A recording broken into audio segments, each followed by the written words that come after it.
Nakabalik si Miguel sa kanilang bayan matapos ang 7 taon. Hindi niya inasahan na babalikan niya ito.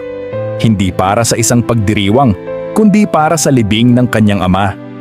Sa gitna ng kanyang lungkot, may nakita siyang lumang notebook na hindi niya mapagkamalang naiwan sa ilalim ng kama ni tatay. Ang unang linya, "Huwag mong kalimutan anak, sundin mo ang ating pangako." Pero ano ba ang pangako? Hindi niya maalala.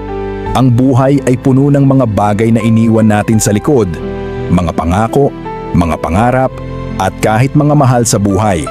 Ngunit minsan, kapag napabalik na tayo, hinahabol tayo ng mga iyon.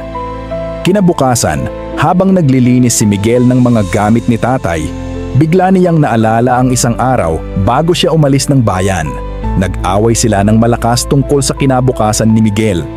Gusto ng kanyang ama na manatili siya upang tulungan ang pamilya sa kanilang lupang sakahan.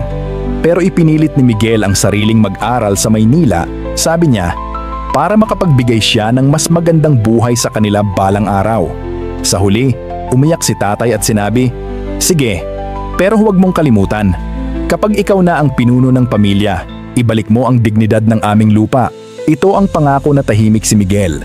Hindi niya tinapos ang usapan. Umalis siya ng galit, nang walang paalam. Ngayon, nakatayo siya sa harap ng lumang bahay nila. Hawak ang notebook, tila sumisigaw ang bawat sulat na hindi niya binigyan pansin ang pangako. Sa loob ng 7 taon, wala siyang balita sa pamilya. Natuklasan niyang patay na rin ang kanyang nanay sa gutom at napabayaan na ang kanilang lupa. Ang pangako ay hindi lamang salita. Ito ay isang simbolo ng tiwala at responsibilidad.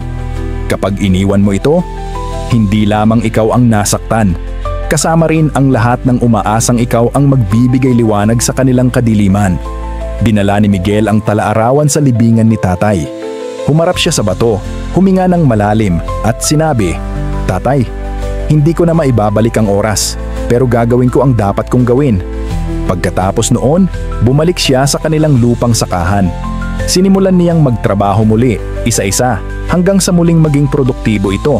Ang natutunan niya, ang tunay na karangalan ng pamilya ay hindi lang sa tagumpay o kayamanan. Ito ay sa pagtupad sa iyong tungkulin, kahit na sobrang hirap. Kung ikaw si Miguel, gagawin mo rin ba ang dapat gawin?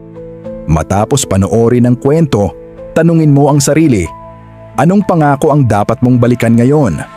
Comment and subscribe.